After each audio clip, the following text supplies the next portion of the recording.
ኖላዊ ሚዲያ የቤተ ክርስቲያን የሆነው በስመ አብ ወወልድ ወመንፈስ ቅዱስ አሐዱ አምላክ አንድ አምላክ በሚሆን በአብ በወልድ በመንፈስ ቅዱስ ስም ሚያዝያ 27 በዚህች ቀን የከበረ ቅዱስ ፊቅጦር በሰማዕትነት አረፈ።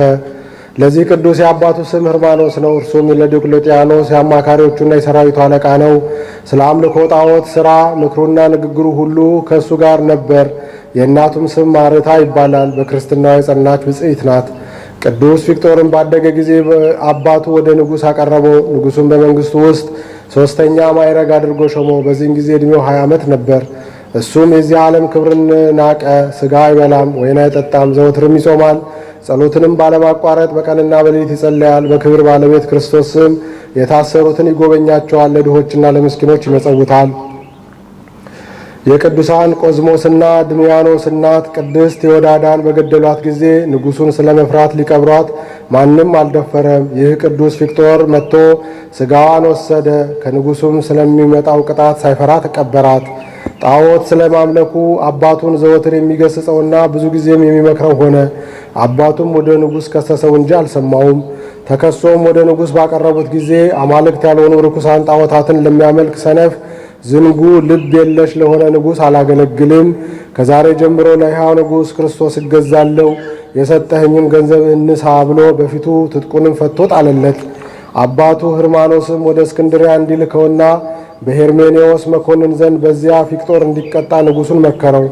በዚያን ጊዜ ከአደባባይ አወጡት። እናቱም በብዙ ለቅሶ ልትሸኘው መጣች። እሱም ሲመግባቸው ስለነበሩ የታሰሩ ምዕመናን፣ ስለ ድሆችና ምስኪኖች፣ ስለ ሙት ልጆችና ስለ ባልቴቶች የሚሹትን በመስጠት እንድትጎበኛቸው አዘዛት። ከዚያም አፉን ለጉመው ወሰዱት። በእስክንድርያ አገር ወደ መኮንኑ ሄርሜኔዎስ ዘንድ በደረሰ ጊዜ ታላቅ ስቃይን አሰቃዩት። የእግዚአብሔርን መልአክ ወደ ሰማያት አውጥቶ ስለ ክብራቸው ለመናገር የሚያስጨንቁ የብርሃን ማደሪያዎችን አሳይቶ ወደ መኖሪያው መለሰው። መኮንኑም በእሳት ባፈሉት በዝፍት በዲን ደግሞ አሰቃየው። ከዚያም በብረት አልጋ ላይ አስተኝተው ከበታቹ እሳትን አነደዱ። ደግሞም ከውሽባ ማንደጃ ውስጥ ጨመሩት። በየአይነቱ በሆነ ስቃይም አሰቃዩት። የክብር ባለቤት ጌታችንም ያጸናውና ከስቃዩ ያስታግሰው መልአኩን ልኮ ከቁስሉ ይፈውሰው ነበር። ከዚህ በኋላ ወደ እንዴናው ከተማ ላከው። ከዚህ ታላቅ ስቃይን አሰቃዩት። ምላሱን ቆረጡት። በእሳት ያጋሏቸውን ችንካሮች በጎኖቹ ውስጥ ጨመሩ። እግዚአብሔር ግን አጽንቶ አስታግሶ ያለ ጉዳት በደህና ያነሳዋል። ከዚህም በኋላ በዚያ በረሃብ እንዲሞት ከዱር ባለ ምግብ ውስጥ አሰሩት። እሱ ግን መጥረብ የማያውቅ ስለሆነ ላይዳዎችን በመጥረብና በመሸጥ በየጥቂቱ እየተመገበ የቀረውን ለድሆች የሰጠ ኖረ። አንድ መኮንንም መጥቶ በዚያ ምግብ አቅራቢ አደረ። ስለ ቅዱስ ፊቅጦርም እሱ የንጉሥ የሰራዊት አለቃ የሆነ የሕርማኖስ ልጅ እንደሆነ ነገሩት። መኮንኑም ወደ እርሱ አቅርቦ ብዙ ሸነገለውና ባልሰማው ጊዜ ያሰቃዩት ዘንድ አዘዘ። ጅማቶቹን መዘዙ፣ አፉን መቱት። ቁልቁል ሰቅለው በእጆቹ ላይ ከባድ ድንጋይ አንጠለጠሉ። ከዚያም ከነሚድ እሳት ውስጥ ጨመሩት። ሙጫ፣ አደሮ፣ ማርና ዘይትን አፍልተው በላዩ ደፉበት። በማበራያም አበራዩት። አፉንም በአሞትና በእሬት አመረሩት። ዓይኖቹንም አወለቁት። ደግሞም ዘግዝቀው ሰቀሉት። የክብር ባለቤት ጌታችን ኢየሱስ ክርስቶስም ተገልጾለት አጸናው፣ አረጋጋው። ስሮቹንና ሕዋሳቶቹን በቦታቸው መለሰለትና አዳነው። አንዲት 15 ዓመት የሆናት ብላቴና ነበረች። ቅዱስ ፊቅጦርን ሊያሰቃዩት በቤቷ መስኮት ታየው ነበር። መላእክትን በእጆቻቸው አክሊሎችን ይዘው እነርሱም በቅዱስ ፊቅጦር ራስ ላይ ሲያኖሯቸው አይታ እንዴት እንዳየች ለአሕዛብ ነገረቻቸው። እጅግም አደነቁ። ከሳቸውም ብዙዎች በክብር ባለቤት በጌታችን ኢየሱስ ክርስቶስ አምነው በሰማዕትነት አረፉ። ያችን ብላቴና በጌታችን አመነች። መኮንኑም ራሷን በሰይፍ እንዲቆርጡ አዘዘ። የሕይወት አክሊልን ተቀበለች። ሁለተኛም ያመኑትን ሁሉ ራሳቸውን እንዲቆርጧቸው አዘዘ። የሕይወትንም አክሊል ተቀበሉ። ከዚህ በኋላ የከበረች ቅዱስ ፊቅጦርን ራሱ ይቆርጡ ዘንድ አዘዘ። ተጋድሎውን ፈጽመው የሕይወትና የድል አክሊልን ተቀበለ። ምዕመናን ሰዎች ሥጋውን ወስደው በከበሩ ልብሶች በድር በፍታ ምዕመናን ሰዎችም ሥጋውን ወስደው በከበሩ ልብሶች በድርብ በፍታ ገነዙት። እናቱ ማርታም ከአንጾኪያ እስክትመጣ በንጹሕ ቦታ አኖሩት። በመጣችም ጊዜ ከዚያ ወሰደችው። ውብ ቤተ ክርስቲያን ማሰርታ ሥጋውን በውስጧ አኖረች። ከሱም ታላላቅ ድንቆች ታምራቶች ተገለጡ። ለእግዚአብሔር ምስጋና ይሁን፣ በረከቱም ከእኛ ጋር ለዘላለሙ ትኑር አሜን። ሰላም ለፊቅጦር ታምራቲዮ ዛርአየ ድኅረ በሰይፍ ታውቅየ ልብሱ ዘወርቅ አመታደገ በዝየ ያሰርጉ ጣዖታቲሁ ሶበልበ ንጉሥ ሃለየ ሀበላዩ ተመስጠ ሰማየ።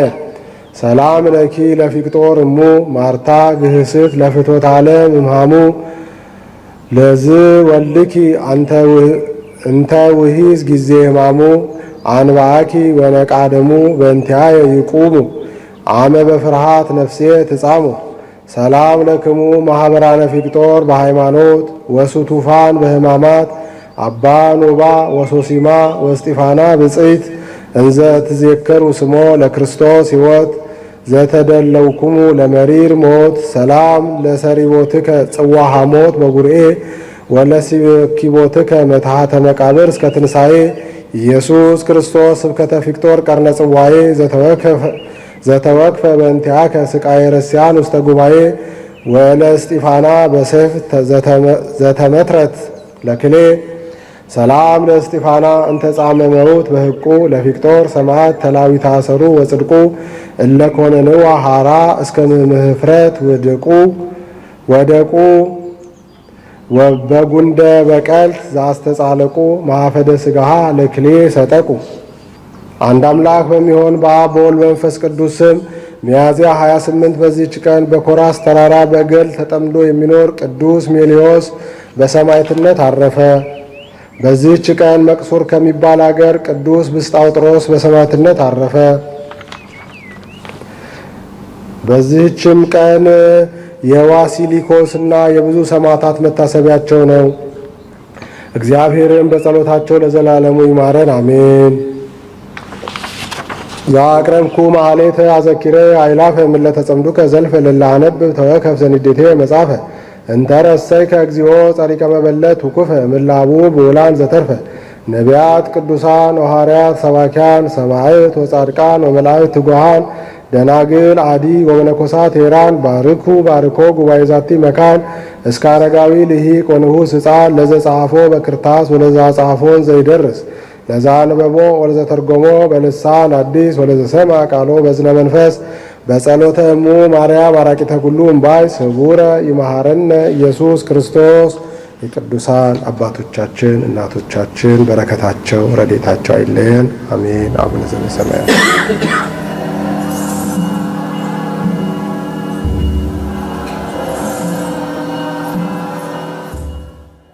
ኖላዊ ሚዲያ የቤተ ክርስቲያን የሆነውን ብቻ